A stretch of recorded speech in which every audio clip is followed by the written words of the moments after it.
Hello everybody, it's me, Sukasa, number of ones. So, as I said on the Twitter, it's been a while since I've been on. There's a good reason for it. I'm gonna wait to see if anybody comes on before I talk about it in earnest. But it's a very personal thing, but I'm willing to share it.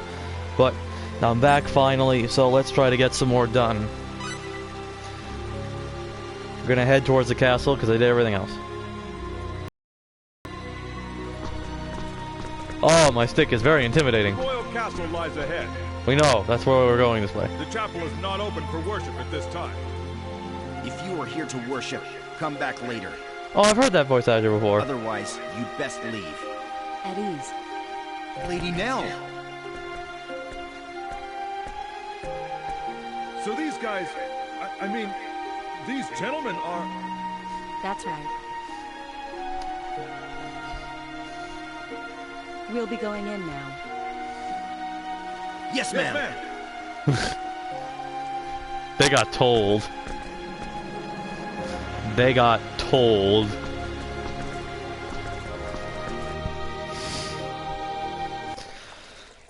Hello, person. We're going to the audience chamber upstairs.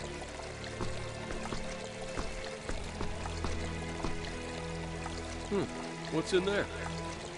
That's the chapel. Pilgrimages to Kadan, the holy land of Apris, involve such a long and treacherous journey that most people just do their worshiping here, in the castle chapel. The chapel. If you're interested, go take a look later. I might just do that. The audience chamber is this way. Follow me.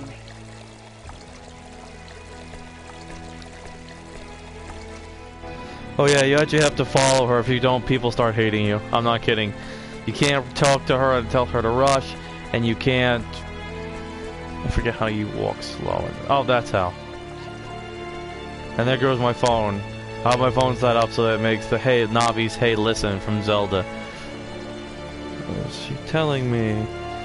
She's telling me I've gotten another email. Nope.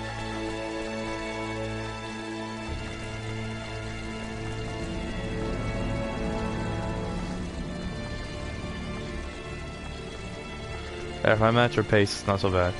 All these beautiful, explorable rooms, and I can't even go to them at all yet. I was gonna try to do like an hour stream, but I'm not really feeling it right now.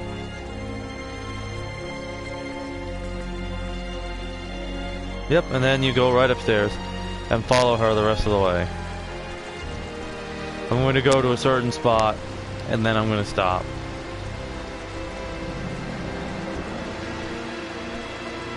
So I might as well go into it. Just gotta think of the right way to put it. How should I put it?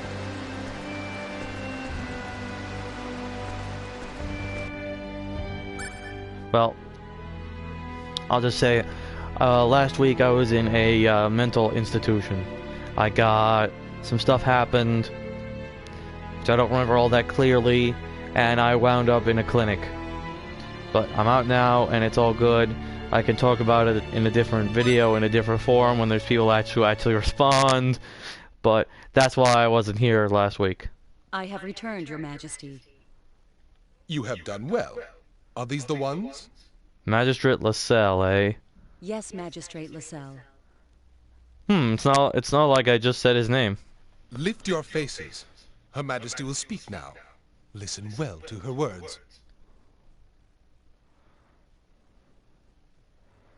Welcome, engineers of Greeton, to the sacred kingdom of Aquaria. I am the queen of this country, Romeria Zin Emuril. My name is Fate Lineguard. My name is Cliff Fitter, Your Majesty. I am deeply honored and grateful for this audience with your royal person. See? Cliff knows how to talk to royal people. We have summoned you to this And she royal is hot, palace which to helps. request your assistance. As you may have heard, our country is at war with Eriglyph. And the war is not going well for Aquaria. The situation calls to mind Chapter 15 of Icolos' Book of Prophecies, a book that contains the holy teachings of Apris. Icolos' Book of Prophecies? Chaos in the Holy Land. The chaos shall spread catastrophe, and from that catastrophe shall be born a new maelstrom of war. It is our belief that this prophecy is about to come true. And we believe that you are the arrow of which the prophecy speaks. They're not wrong. Our country is now embroiled in a war with Eriglyph. Unless something is done, our innocent citizens shall perish. She's using the royal hour, by the way. Like the royal we. The royal plural. We beg of you to lend us your strength. And she's... Oh. Whoa! A queen prostrating herself like that. Jesus. Please, Your Majesty, I don't know what we'll be able to do, but we will do all we can. That is why we came here.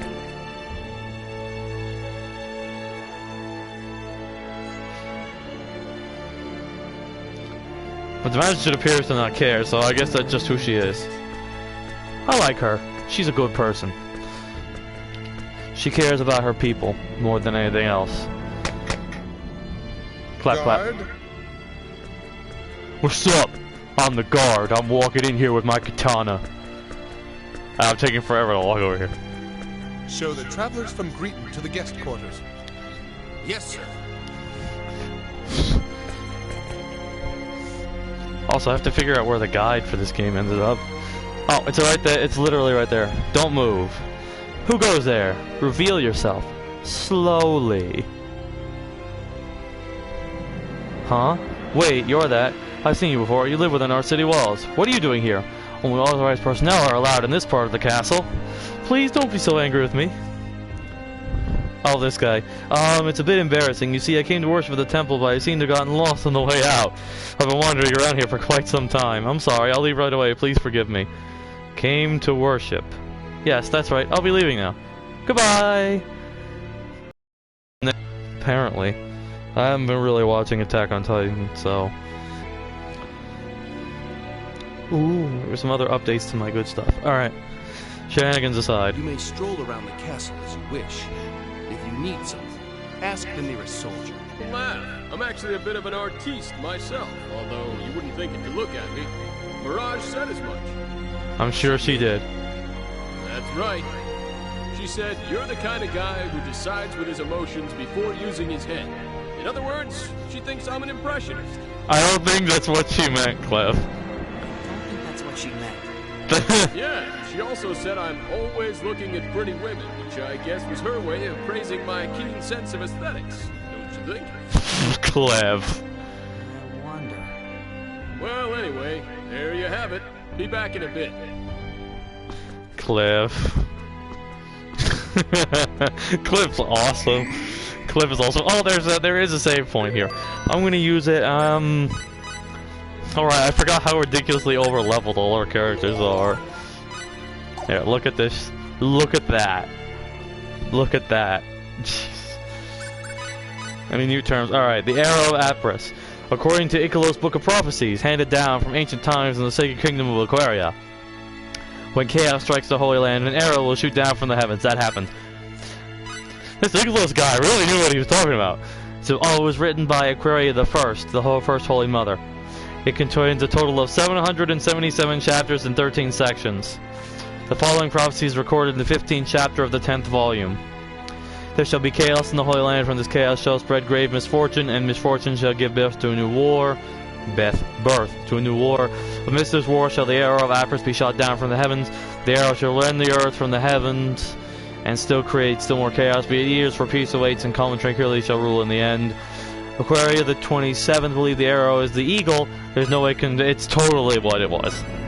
The personal name of Aquaria the 27th, and Magistrate Lascelles is a functionary who assists the Queen in political and military matters. Of all the many clergy members, Lascelles is the most knowledgeable when it comes to his obligations and responsibilities of those in authority. His habit of trying to shape the complicated reality into his idealistic worldview gives him fits at times. Oh, so he only looks like a dick. He's actually a cool dude. Alright. Alright, thank you. Now then, let's explore the castle, or at least this little part of it. An empty guest room. Oh, there's a chest. Nice. Let's explore the rest of the castle, or at least some of it. And another empty room with nothing in it. Shield Legion's historical roster, Secret Legion's historical roster, Demon Hunters Legion's historical roster, Spectral Legion, Chain Legion, Legion of the Void, etc. Oh, there's a chest here, too. Fire shielding! Nice. How much you want to bet? The Shield Legion is a military unit of the Sacred Kingdom of Aquaria commanded by Claire Lasvard. That was originally charged with the defense of Aquios. Now the kingdom has been invaded. However, the Shield Legion has been attached to Arius. The Demon Hunter Legion, which was previously charged with the defense of Arius, and the Chain Legion, both reported directly to the Shield Legion. Okay. Well, that's information I don't think I normally usually end up with. Empty room. Let's see if there's anything on this bookshelf. Seems like a studious person. There's sure a lot of difficult looking books here. Wow, that's something you would see in one older book game. Oh, there's Roger. Oh, there's an old man here. Oh, this guy! He's one of the best alchemists in the game. Assuming Lulicel has some nerve. Expensive looking tableware. I guess this stuff is just for show.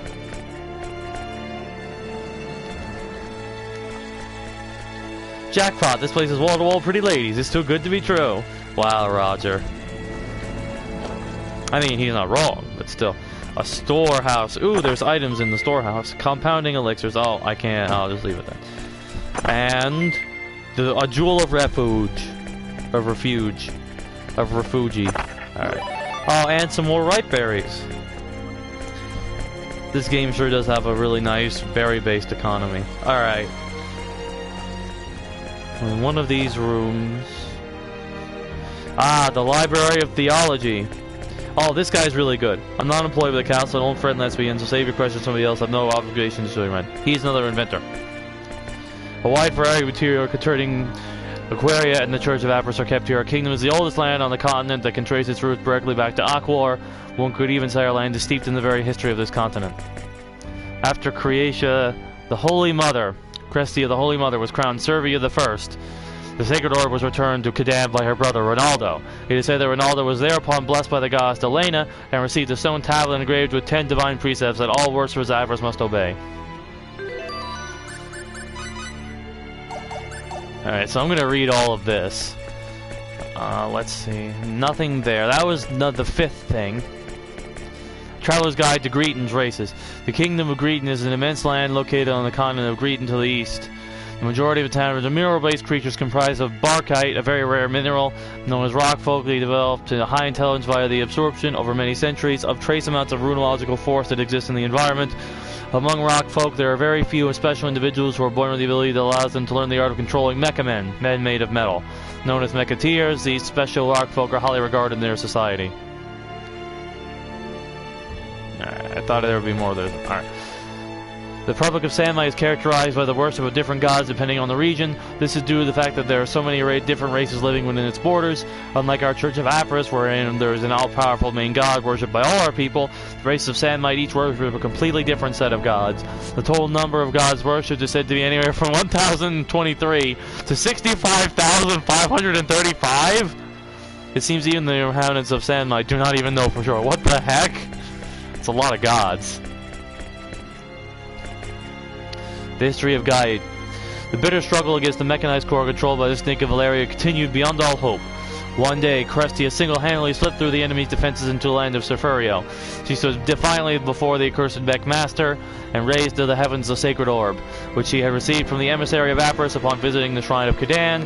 Therefore, upon the very earth fractured and outrushed a massive torrent of water, inundating the surrounding land and sweeping away the mechanized core, and so it was the corrupted city of Surfurio was submerged in a single night by the wrath of the gods. After losing the mechanized core, the backbone of their military might, the remaining enemy forces were driven all the way back to Greeton by the runological unit led by Cressia's brother Ronaldo. 20 years ago, into the Greeton's domination of Aquios, one young lady rose up against the tyranny of the Snake of Valeria, the mech master who ruled the conquered land for his kingdom. Her name was Crestia Dyne. She would later become crowned Servia the First and became known to future generations as Servia the Liberator. Crestia, aided by her brother, engaged in a protracted war with the powerful forces of Greeton until one fateful day okay, so I read it in the wrong order. Oops. When Surfurio fell, the kingdom of Aquor, capital of Aquor, fell to the kingdom of Greeton. Edilith, the traitor, and her closest followers fled toward Eriglyph. Most, however, were caught by Greeton's forces, and only a few made it to Eriglyph alive. Perhaps it was divine retribution against the traitors who betrayed their god, their kingdom, and their people. During the Terrastic religious war, Apris, the sun god, answered Aquaria I sincere prayers for peace by sending the emissary of Apris. The emissary presented the queen with a magic sword and the knowledge of runes. Aquaria I was thus chosen by Apris to be the Holy Mother, and she used her two newly granted powers to fight toward ending the war. This enabled the Nameless Kingdom to win the war and re-establish peace throughout the land. When Aquaria I became the first ruler of the ancient kingdom of Aquor, she expressed her gratitude to Apris by establishing the Church of Apris as their official religion and vowing to worship Apris as the Father God for all eternity. One day, a small dispute arose between the fledgling kingdom and its neighbor. The dispute was spread rapidly to nearby lands, which were vying for control of the central part of the continent. And in duration, it had grown into the Terrastic religious war, a great war involving 7 neighboring lands. Led by the divine guidance of Apris, the small nameless kingdom won the war, made peace with the 4 of the remaining lands, and then merged into a single kingdom. That is said to be the origin of Aquor, which would later give rise to Aquaria. Okay, though thank goodness those books are not readable, because we'd be here all day. Alright, that one I already read. I sure do love reading as a person. Alright, here we go, more. Currently, the biggest problem we have with the Republic of Sandmite centers on the sacred site of Surfurio. Surfurio was the capital of Aquor, the land that was later to give rise to Aquaria. History clearly shows that this part of our sovereign territory. However, Surfurio is now home to a number of humanoid races, such as the Greem and Menedix. Such a serious issue should not be left unsettled. Our kingdom should immediately demand that they return. Yeah, okay. Somebody wrote something down at the bottom. It says, "What's so great about getting that place back? What utter nonsense. Of course, it'd be a different story if we had gills. What's the point in having it? It's all underwater." The kingdom of Eriglyph is located in the mountainous region of southern Gaid. It was created by the scions of the ancient kingdom of Aquor, who fled there during the war with Greeton. Okay, there you go. That's why they live in that hellhole, because they were running from conquering rock folk with mech robots. In one respect, it can be considered our sister kingdom based on our common roots. It is not commonly known that their founder, Eriglyph I, was the son of Edilith, the last queen of the ancient kingdom of Aquor. Oh, interesting. A large number of problems exist between our kingdoms with Eriglyph. Distortions of history, disputed borderlines, and there are refugees who enter our land illegally. Beyond such problems lies the economic disparity between our kingdoms. Since the majority of Eriglyph is barren, snow-covered land, their economy is almost dependent entirely on the mineral deposits in Kurlsaw. However, due to the overmining in recent years, the mineral resources are beginning to run out, making it difficult for them to survive, which is why they launched the war in the first place. Have you noticed that there always seem to be inconsistencies between books from different sources? But since each book has a different author, it's only natural for there to be inconsistencies. What's important is carefully sifting through the vast amounts of information to come up with your own answers.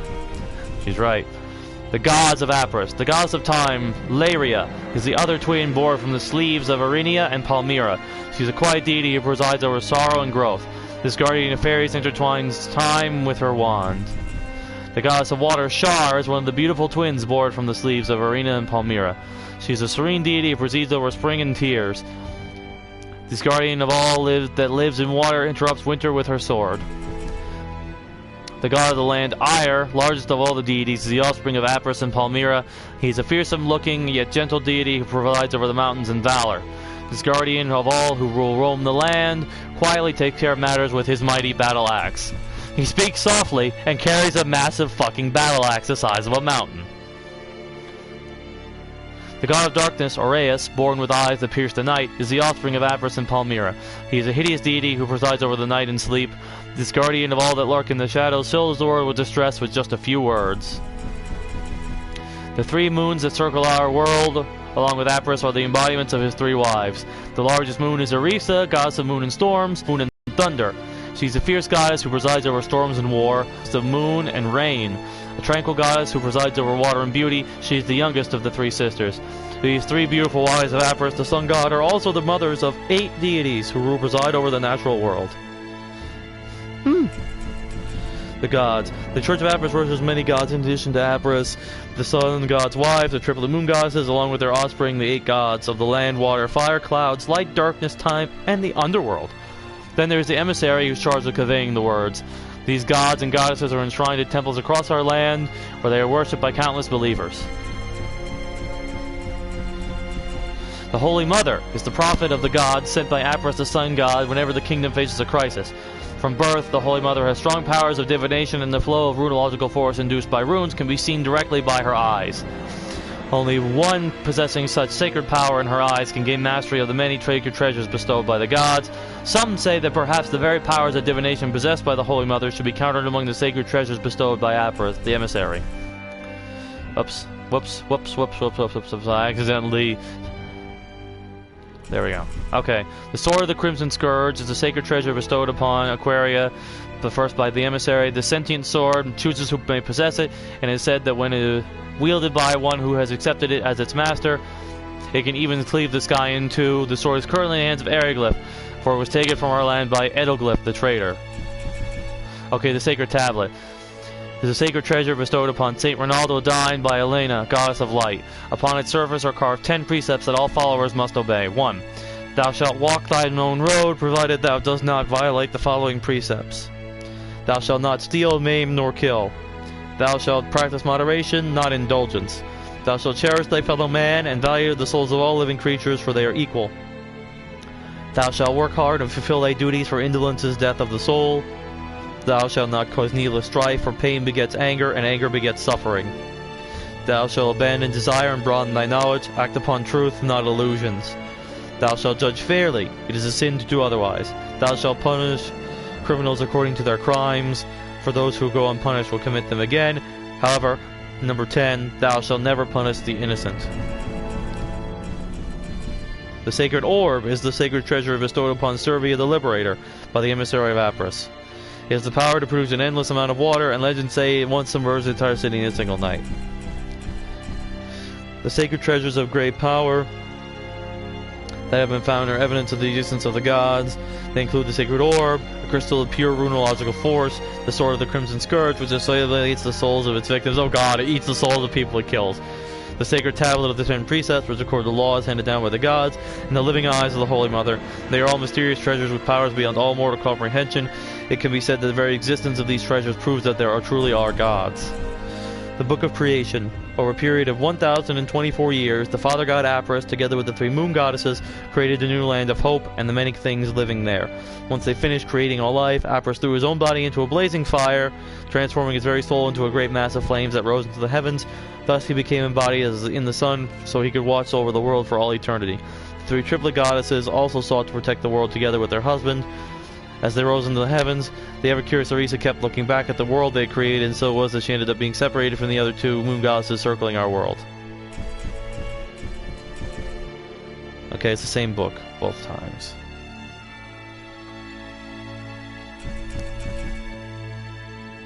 Alright, it's the same book both times. It doesn't matter which part I do it on. Right, so... the world became a void where there was no light, no wind, nor even sound. And yet after a time immeasurable to man, new life sprouted. From the blazing land of Aden rose the Father God Apris, clothed in a crimson robe. And from the frozen land of Eldia rose the 3 beautiful triplet goddesses, Irina, Irisa, Irinia, and Palmyra. By the end of the fierce war between the gods, the 2 lands of Aden and Eldia have been ravaged by searing white flames that stretched all the way to the heavens. Countless gods and people lost their lives, and those that survived had nowhere in which they could run. Frightened by the result of their actions, the gods gave rise to a new promised land called Enalnid, guided the survivors there, and then vanished. And so it is said the age of the ancients ended.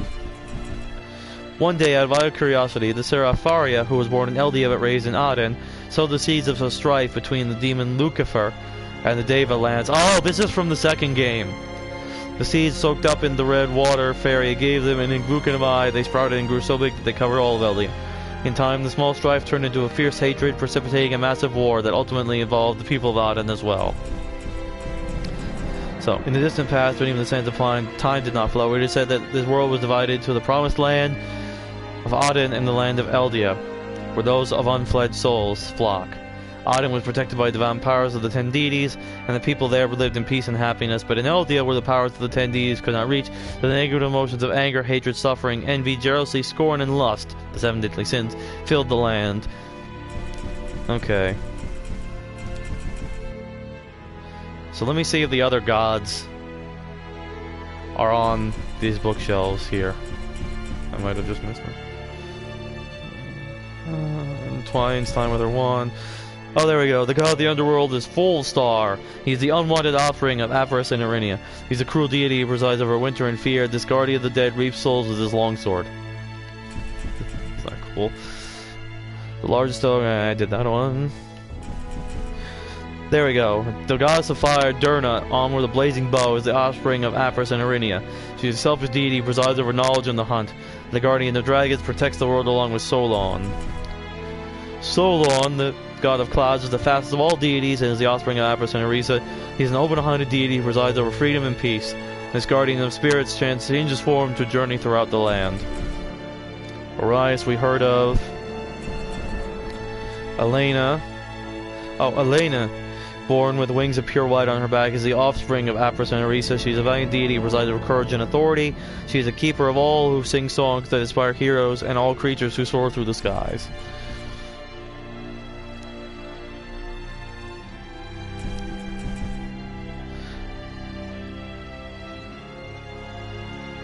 Okay, that's it.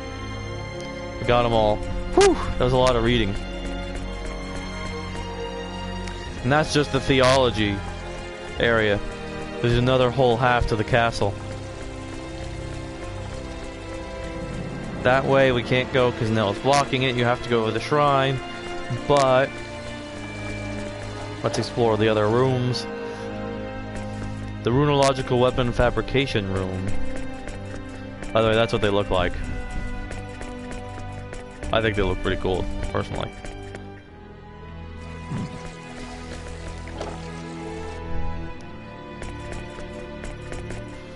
Interaction and interference between runes, the merging of runological forces, orbital fluctuation of channel force, and a magnetic field. Wow, all these books look really difficult.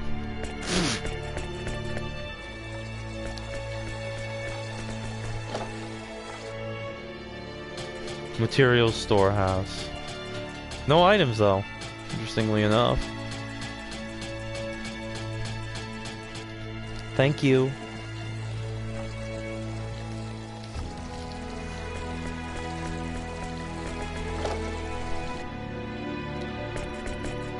Ice cold air emanates from here. A little air conditioner. Ooh, that's cool. It's a runological air conditioner. A haphazard pyre of already read books is not a very pleasant sight. Doesn't really bother me personally, but oh, and this one is a place my hand on it. I feel a faintly warm sensation. It must be some. That's a runological heater. Since it's sealed shut, there can't be anything burning inside. This too must be runology. The power of runes are what we call symbols. Interesting. Operation A3, divide and conquer. The Burning Bunny. An infiltration operation, a great historical figure plus an animal companion. There seems to be some sort of connection there. Or is there? Interesting.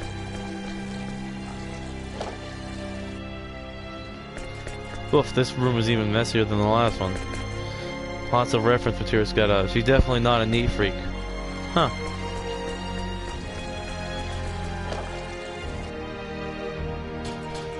The runological weapon storehouse. There's stuff in here.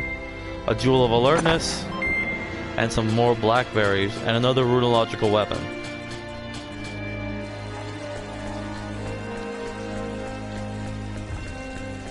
Alright, I'm gonna go and save. I do not have it in me to do more reading of that nature. My throat hurts. So I'm gonna call it quits. For now, we can continue with the story. I will try to be on tomorrow. I have a program thing I have to do on a regular basis now. So, I will have a read. Oh my god. I'll start off by reading this as well. Next time. I'm sorry it is so short, but I'm tired also. So, this is Tsukasa #1 signing off. I hope people will come back and watch more next time. Take care, everybody.